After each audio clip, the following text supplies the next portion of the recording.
As-Sekaf adalah Al-Habib Maulana Abdurrahman As-Sekaf bin Muhammad Maula Dawileh bin Ali bin Alwi bin Muhammad Muqaddam Al-Faqih Muqaddam bin Ali bin Sohib Mirbat bin Khaliq Qasam bin Alwi bin Muhammad bin Alwi bin Ubaidillah bin Ahmad Al-Muhajir bin Isa bin Naqib bin Ali Al-Uraidi bin Muhammad Al-Ja'far As-Sadiq bin Muhammad Al-Baqir bin Ali Zainal Abidin bin Husain bin Sayyidina Ali Rasulullah sallallahu alaihi wasallam.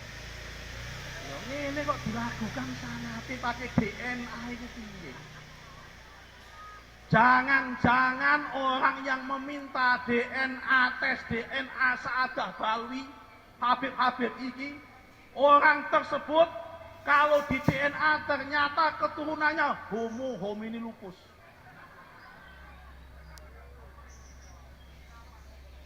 Itu fosil-fosil masa lalu itu ternyata.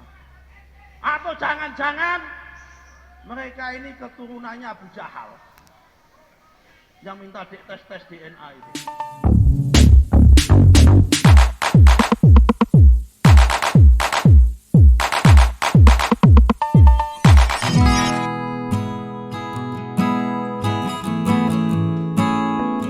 Assalamualaikum warahmatullahi wabarakatuh. Berjumpa kembali di channel Cendekia Muslim. Teman-teman sekalian, seperti yang pernah aku sampaikan ya,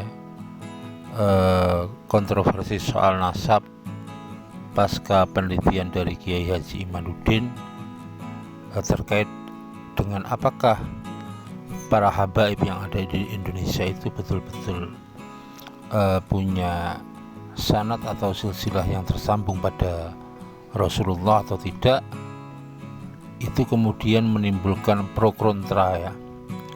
Ada dua kubu, ada yang mendukung penelitian itu, kemudian ada yang tidak mendukung penelitian itu. Tetapi yang menjadi sorotanku adalah para pendukung ini ketika memberikan dukungannya itu, yang aku prihatin ya, kadang-kadang disertai dengan hinaan, hujatan, kemudian ejekan. Ini juga terjadi pada tokoh publik ya. Beliau Bapak Nusron Wahid yang juga seorang politisi yang kebetulan pengurus dari PBNU membuat satu pernyataan yang menurutku sangat tidak pantas dan berlebihan, sampai dengan mengatakan bahwa mereka-mereka yang menuntut tes DNA kepada para habaib ini kemungkinan adalah turunan dari Abu Jahal. Dan yang seperti ini menurutku sangat memprihatinkan dan tidak mencerminkan kedewasaan dari seorang tokoh publik, apalagi dari pengurus PBNU. Teman-teman sekalian, sebenarnya kalau aku pribadi sih menghargai apa yang dilakukan oleh Bapak Kiai Haji Imaduddin dengan penelitiannya sebagai bagian dari upaya pencarian kebenaran. Tetapi yang miris sekarang ini, pasca penelitian ini publik muslim dalam tanda kutip benar-benar terbelah, karena ternyata masyarakat muslim kita tidak siap dengan tradisi perbedaan pendapat. Sebenarnya kalau kita mau menteladani apa yang pernah dilakukan oleh para imam mazhab, para ulama-ulama terdahulu, yang tentu saja ketika mereka membuat karya ada sebuah keniscayaan pasti pendapat itu tidak disetujui oleh semuanya. Pasti semua orang tidak menyetujui pendapat itu, atau dengan kata lain perbedaan pendapat itu selalu saja pasti ada. Tetapi para imam mazhab terdahulu, pada para ulama-ulama terdahulu itu sudah punya kesiapan akhlak, sudah punya kebijaksanaan, karena karya mereka itu bagian dari sebuah ijtihad. Beliau-beliau itu tidak pernah mengeklaim bahwa pendapat mereka itu sebagai sebuah kebenaran mutlak. Beliau-beliau para pengarang kitab-kitab para imam mazhab itu selalu mengakhiri karyanya dengan ketawaduan, dengan redaksi wallahu a'lam bishawab, karena hanya Allah Subhanahu wa taala yang tahu kebenaran mutlak. Itu yang kayaknya tidak dimiliki oleh sebagian tokoh-tokoh muslim yang ada sekarang ini. Jadi kesiapan untuk berbeda pendapat itu yang tidak dimiliki, tidak diwarisi dari para ulama-ulama terdahulu. Teman-teman sekalian, kalau menurutku sih kedewasaan ini yang harus kita tanamkan.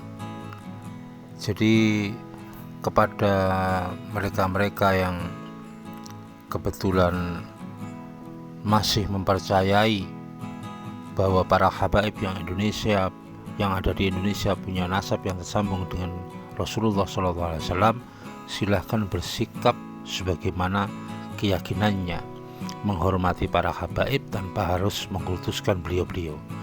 Kemudian kepada mereka-mereka yang kebetulan mulai meragukan ketersambungan nasab dari para habaib yang ada di Indonesia, silahkan bersikap sesuai dengan keyakinannya yang sekarang atau kepercayaannya yang sekarang, tanpa harus menjatuhkan, menjelekkan dan lain sebagainya. Karena menghormati itu kepada siapapun, tidak harus kepada keturunan Nabi. Semua manusia itu layak untuk kita hormati. Kemudian kalau ada mereka-mereka yang mengaku sebagai keturunan dari Rasulullah SAW, ada sikap atau perilaku yang kita anggap tidak benar, silahkan atau kewajiban moral kita untuk menegur mereka. Itu pun tidak terbatas untuk keturunan para nabi atau keturunan rasul, semuanya saja kita punya kewajiban moral untuk saling mengingatkan. Jadi simpel, silahkan percaya pada pilihan masing-masing. Karena sekali lagi, yang namanya sebuah penelitian, yang namanya sebuah ijtihad itu hanya Allah Subhanahu wa taala yang tahu kebenarannya, kebenaran mutlaknya hanya Allah Subhanahu wa taala. Terkait dengan penelitian dari Bapak Kiai Haji Imaduddin, terfokus pada apakah Ubaidillah itu putra dari Imam Ahmad atau bukan, sebagai dasar untuk meragukan nasab dari para habaib yang ada di Indonesia, silahkan saja dengan tesisnya, dengan pendapatnya, tapi sekali lagi jangan sampai pendapat atau ijtihad kita itu dibumbui dengan sikap-sikap arogan, dengan mengatakan bahwa seolah-olah ini sebuah kebenaran penelitian yang sudah final. Tidak. Kalau menurutku apa yang dilakukan oleh beliau Bapak Kiai Haji Imaduddin juga masih belum sempurna.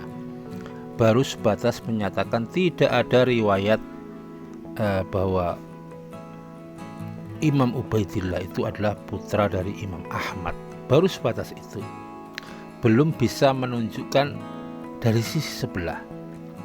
Kalau logik yang sempurna kan harusnya A ini bukan anak B, tapi A ini adalah C.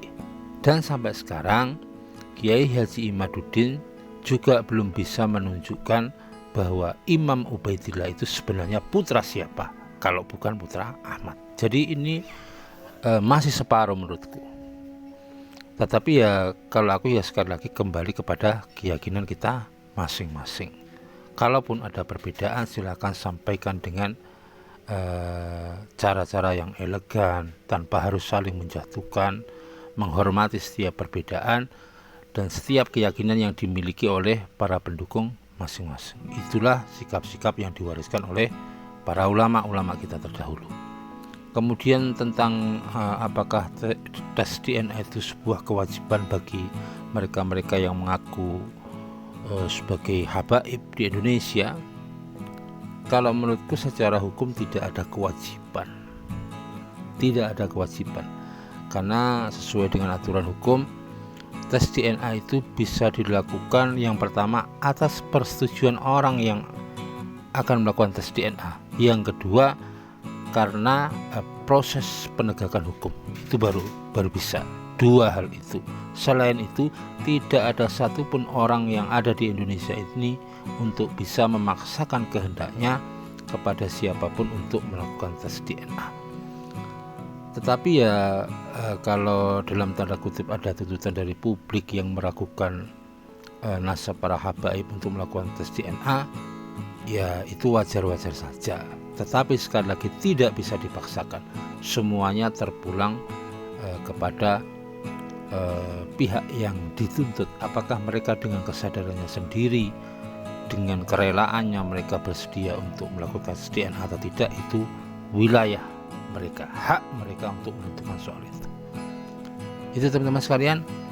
Jadi kalau aku hargai perbedaan pendapat, silahkan bersikap sesuai dengan pendapat yang diyakini. Kalau kita percaya mereka para habaib, hormati tanpa harus mengkultuskan. Kalau kita tidak percaya, hormati juga tanpa harus menjatuhkan dan melakukan ejekan, saling hujat dan sebagainya. Karena menghormati itu harus kita lakukan kepada siapapun. Dan kalau kebetulan ada yang ada yang perilakunya tidak benar atau sikapnya tidak tepat, kita punya hak, bahkan punya kewajiban untuk saling mengingatkan. Demikian kurang lebihnya, mohon maaf. Assalamualaikum warahmatullahi wabarakatuh. Ada cucu Nabi, di dunia ada cucu Nabi, tapi di Indonesia ini belum ada yang terbukti secara ilmiah bahwa dia adalah cucu dari baginda Nabi besar Muhammad sallallahu alaihi wasallam.